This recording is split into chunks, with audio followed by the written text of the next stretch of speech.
é o Evangelho segundo Jesus. É esse Evangelho da graça, da perseverança, Evangelho da vontade de viver, o Evangelho da alegria de ser, em Deus, em Jesus. E eu quero ler, continuando como eu estava ontem, em Hebreus, no primeiro capítulo e depois no capítulo 2, onde eu falei a respeito de como Jesus é maior, como Jesus basta, e eu mencionei 7 coisas. Ele basta para além das Escrituras, porque as Escrituras são menores do que ele. Capítulo 1 diz que ele é a expressão absoluta do ser de Deus, da majestade de Deus, diz o verso 3. Depois eu disse a você que ele basta porque ele é o Filho, ele é maior do que os anjos. Depois eu disse que ele basta porque ele tem testemunhos incomparáveis. E o testemunho que ele tem é o testemunho dos céus, é o testemunho de Deus, dizendo: eu tenho nele todo o meu prazer.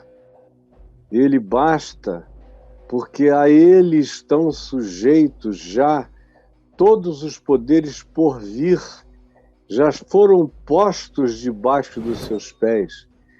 Jesus basta porque ele nos ofereceu a solidariedade da cruz, onde tudo está incluído e tudo está consumado, e tudo está completo. Jesus basta porque ele nos traz vitória absoluta sobre aquele que tem o poder da morte, a saber, o diabo, e que está sob os pés dele. Jesus basta, em 7º lugar, por causa da exclusividade do socorro que ele nos traz. Socorro, ele socorre, não socorre a anjos, mas socorre a descendência de Abraão e aos seres humanos. Ele foi à cruz, diz aqui no capítulo 2, morreu por todos os homens, não por alguns, mas por todos. E agora eu dei um salto para o capítulo 12 de Hebreus, do verso 1 ao verso 3. Você está lendo e acompanhando comigo aqui do verso 12 ao verso 3? Faça isso. Verso 12 ao verso 3. Vamos ler juntos. Olha aqui, capítulo 12, do verso 1 ao verso 3. Hebreus 12. Portanto, também nós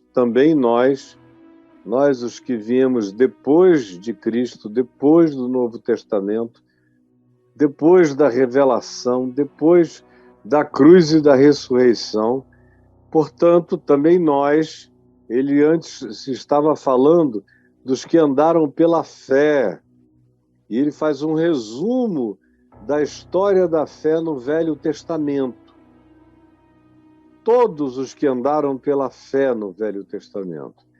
E agora ele chega nesse ponto em que ele diz: por causa disso, portanto, por causa disso, por essa razão, também nós, não somente eles, ele começa aqui com Adão, Abel, vem com todo mundo, e diz: não somente eles, também nós, não somente eles, também nós, visto que temos a rodear-nos tão grande nuvem de testemunhas, de Adão, passando por Noé, por Abraão, por Sara, pelos patriarcas, pelos juízes de Israel, pelo rei Davi, pelos profetas todos, cada um deles, e são histórias que quem conhece o Velho Testamento identifica-as todas aqui na leitura de Hebreus 11, que é sobre a fé.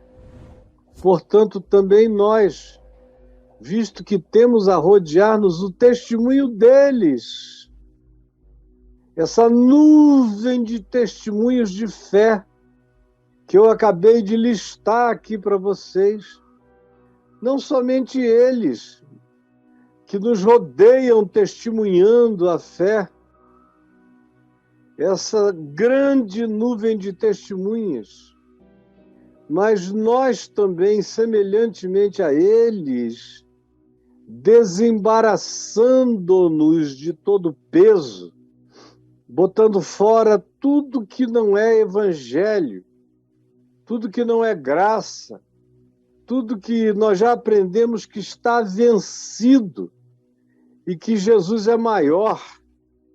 Jesus absolutiza e completa o que era relativo. Antes de nós, tudo era relativo. Era tipo, era simbologia, era arquetipia, era metáfora, eram simbolizações, mas eram só ilustrações. Jesus é o cumprimento de tudo. Tudo. Eles eram as testemunhas que ainda não tinham visto o absoluto absoluto. Mas nós agora vimos e não temos como dizer que não fomos postos cara a cara com a revelação de Deus em Cristo. Portanto, desembaraçando-nos de todo peso, de tudo que não é evangelho, de tudo que não está na vigência, de tudo que é caduco, de tudo que é esclerosado, de tudo que ficou para trás. Não carreguem mais o peso morto. E eu vou dizer para vocês quais são esses pesos mortos. Vou só lembrar, Hebreus já disse, quando ele chega aqui nesse ponto é porque ele já contou a história toda do peso morto, que a gente tem que deixar tirar de cima da gente, senão a vida fica insuportável. Afinal, Jesus disse, vinde a mim, o meu jugo é suave, o meu fardo é leve. Em Jesus, quando a gente anda com ele, só fica como jugo o que é essencial. E o único jugo sob o qual nós fomos postos é o jugo do amor. O resto é peso, que a gente tem que deixar de lado. O peso das obrigações, dos mandamentos, das liturgias, dos ritos, das crenças, dos toques litúrgicos, repetitivos, cansativos, recorrentes, culposos, contínuos, aflitivos. Isso tudo é o peso do qual eu tenho que me desembaraçar. E também deixar de lado o pecado, o vício de caráter. Aquilo que eu repito e tento me convencer de que eu sou assim mesmo e que não tem cura para o meu comportamento, para o meu sentimento, para a minha emoção, para a minha atitude, para a minha escolha de caráter, que eu sou um cara que nasci torto e vou morrer torto, sempre do mesmo jeito. Não! Não! O que ele diz é desembaracemo-nos do peso e do pecado, que tenazmente é uma coisa obstinada, ele está ali, nos assediando, seduzindo, cercando, provocando o tempo todo, todo dia, toda hora. E ninguém ignora isso.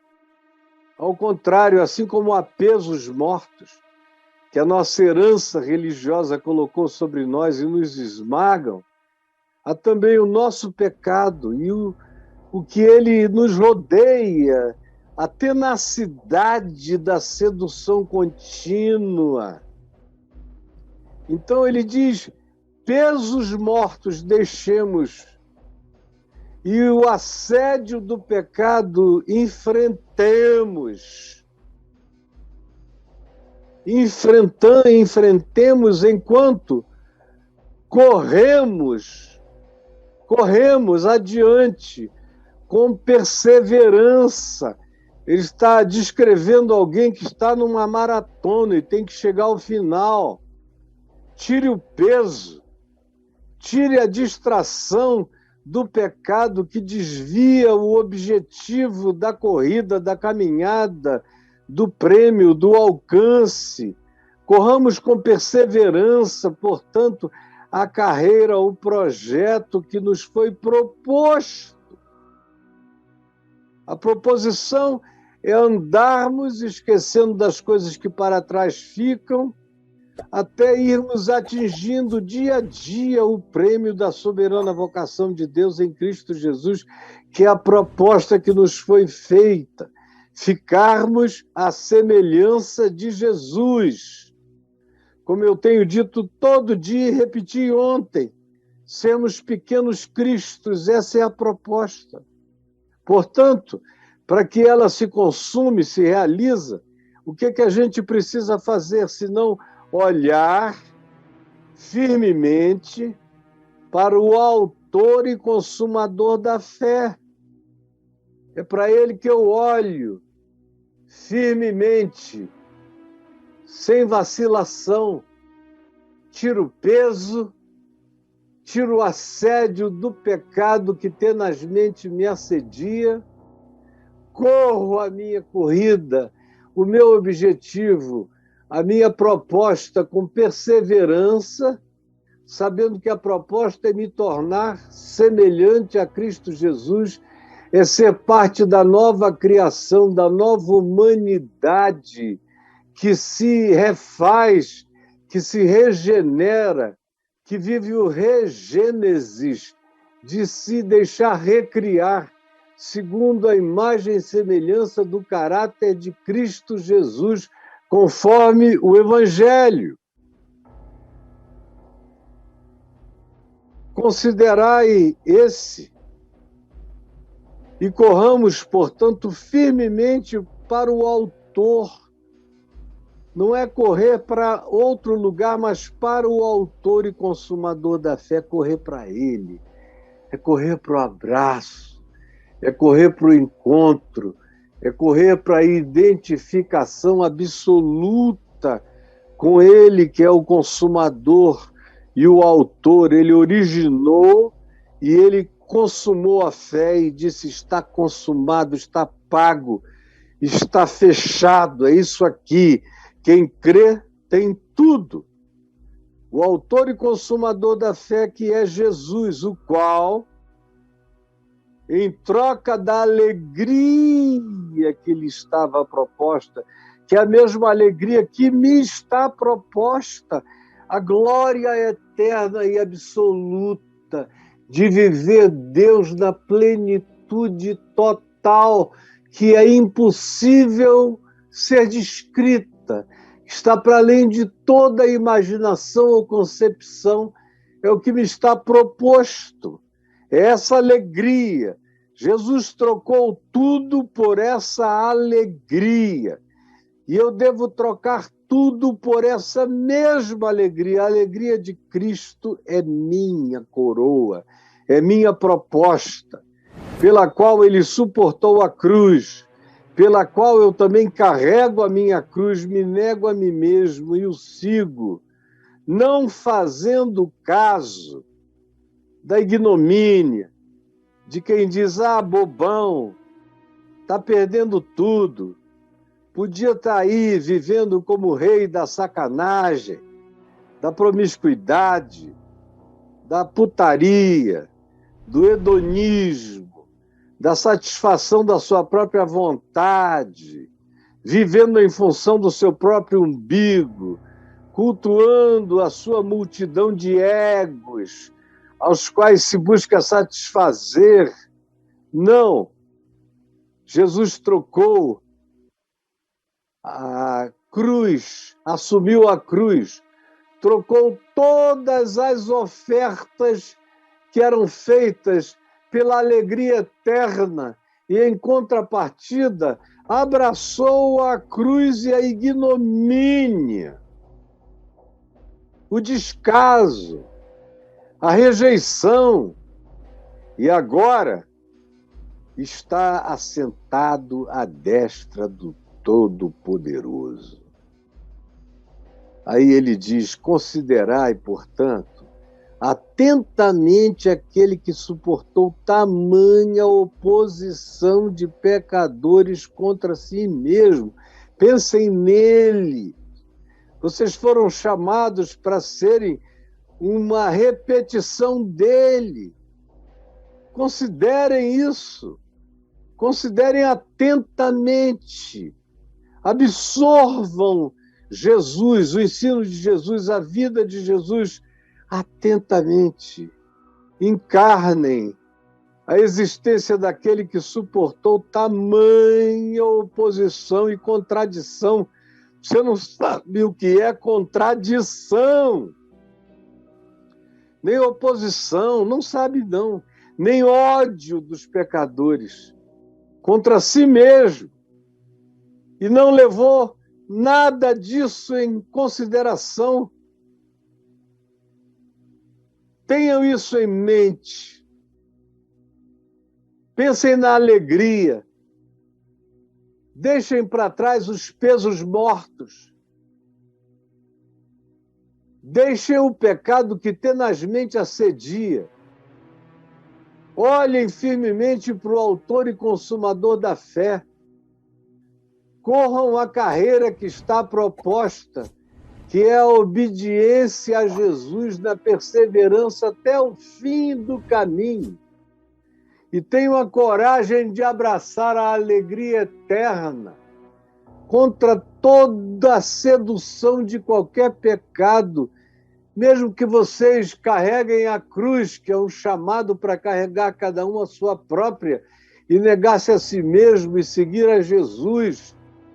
Saibam que quem assim faz e assim considera atentamente e suporta oposição contra si mesmo, esse vai ter o poder de não ficar caído pelo caminho, não se fatigará, não desmaiará na sua alma, não perderá a força, a intensidade, a alegria, a vitória, o prazer em Deus, que é isso porque eu sou chamado, sem o que não vale a pena nada em Jesus, sem o que não vale a pena nada, absolutamente nada, nada em Jesus.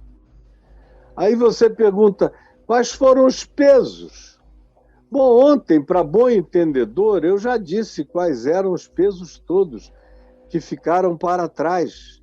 Mas hoje aqui, olha, só os negritos da Sociedade Bíblica do Brasil já ajudam imensamente a você entender as coisas, os pesos que ficaram para trás. Como ele começa a dizer no capítulo 3, que nós fomos chamados a seguir o Filho, que praticou a obediência absoluta. E não há nenhum outro, porque nenhum outro praticou a obediência absoluta. Todos os outros viveram suas próprias rebeliões. Todos. Não houve ninguém que não tenha transgredido. Só Jesus é aquele sem transgressão. Aí o capítulo 4 diz, não foi Josué que introduziu ninguém no descanso de Deus. O descanso de Deus, o sábado espiritual eterno, é Jesus quem introduz vocês. Ele diz no capítulo 4. Aí ele diz, Jesus é suficiente porque ele é superior ao sacerdote, ao sacerdócio da antiga aliança, ao templo, às liturgias, aos ritos, a tudo aquilo que é a antiga aliança, que o Êxodo, o Levítico, Números e Deuteronômio, que a Torá propunha. Jesus é superior a isso tudo é coisa de menino. Era uma maquete ilustrativa comparado com o que Jesus completou e realizou na cruz. Aí ele vai adiante no capítulo 5 e diz que os cristãos hebreus não tinham progredido, estavam voltando atrás, como eu falei ontem. Aí ele os exorta, dizendo que é um perigo ter andado tanto à frente e agora retroagir. Ele diz: cuidado com os que caíram, com os perigos espirituais, com a possibilidade de vocês entrarem num estado no qual vocês não saibam mais ser renovados para arrependimento. Aí ele diz que a promessa que Deus fez com relação a Cristo e a nova aliança é aquela promessa imutável, diferente do que aconteceu com a aliança do Velho Testamento, que tinha prazo. E o prazo era a chegada do Messias. E o Messias já chegou. Portanto, tudo que foi antes anunciado caiu em relativização total, porque absoluto é só Jesus. E imutabilidade de promessa é só aquilo que se firma no Evangelho praticado em Jesus, que é a âncora da nossa alma, que penetra o véu para além de todos os sacerdócios humanos, porque ele é nosso sacerdote, não segundo a ordem levítica de um dos filhos de Jacó, Levi, mas segundo a ordem de Melquisedeque, que é superior a Abraão, a quem Abraão paga o dízimo. Portanto, é uma ordem superior à religião, a que Jesus vem e nos traz. E aí a ordem de Melquisedeque é explicada como sendo maior e suficiente em relação a todo o trabalho do sacerdócio levítico nos templos, as oferendas, os sacrifícios, como tudo isso era imperfeito, por isso tinha que ser repetido todo dia, todo dia, todo dia, todo dia, enquanto Jesus fez um sacrifício uma vez para sempre. Os outros eram sacrifícios transitórios.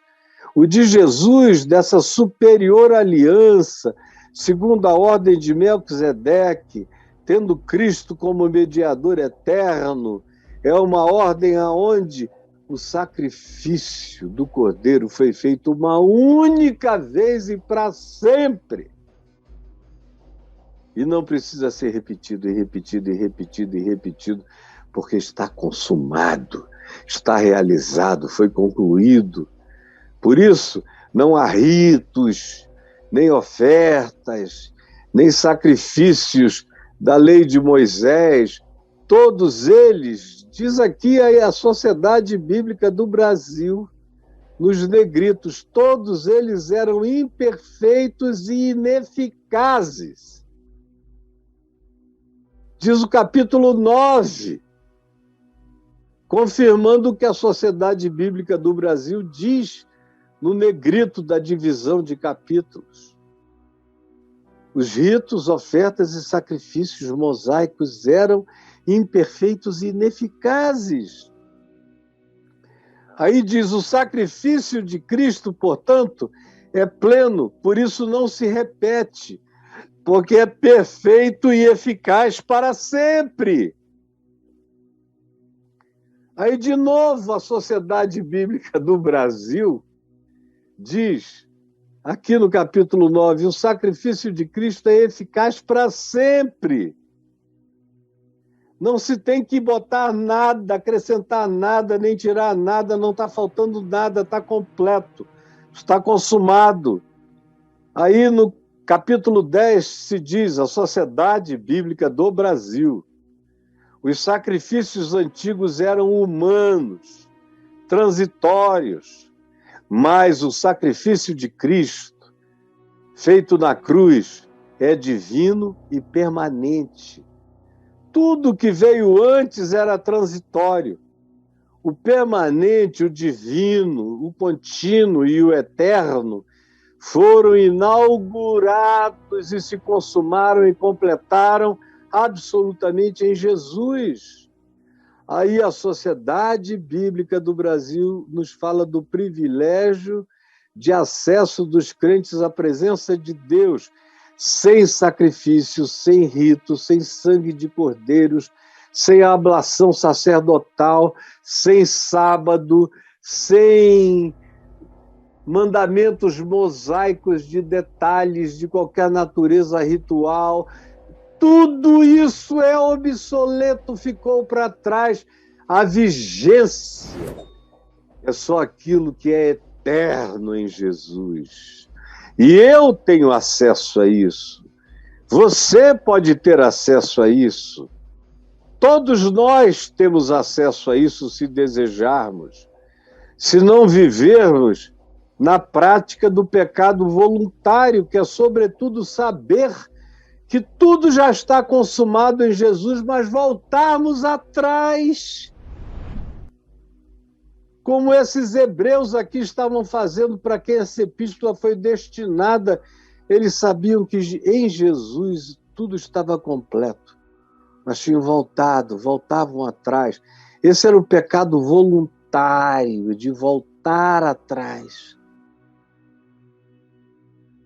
Era uma volta ao passado, enquanto Paulo, com base no passado, faz um apelo para que eles andem adiante, porque a verdadeira recompensa está adiante de nós agora, mais do que em relação a todos os que viveram pela fé no passado.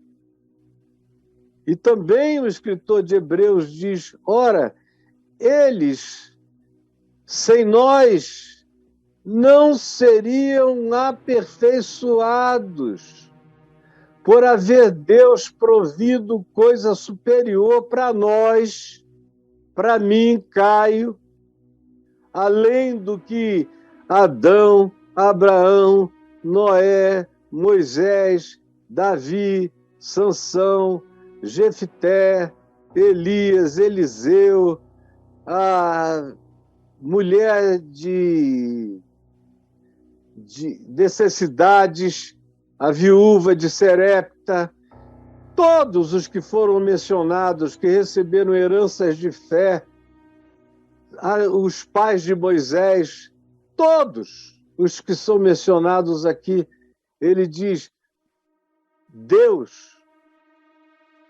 honrou a fé e o testemunho de fé que eles deram. Contudo, eles todos não tiveram a concretização da promessa. Morreram dando a Deus para o dia da cruz e da ressurreição. Eles só tinham símbolos, tipologias, figuras, metáforas, como diz o escritor de Hebreus, sombra de coisas que haviam de vir, por haver Deus provido coisa superior a meu respeito, a respeito do Caio. Tem coisa superior a tudo que os grandes homens e mulheres do Velho Testamento experimentaram. Eles conheceram a maquete. Eu entrei na realidade. Eles conheceram promessas. Eu fui invadido pela promessa e cercado por ela e piso no chão dessa promessa. Eles viram projeções. Eu vejo a concreção. Eles viram a profecia. Eu vi a encarnação. Eles tiveram sonhos.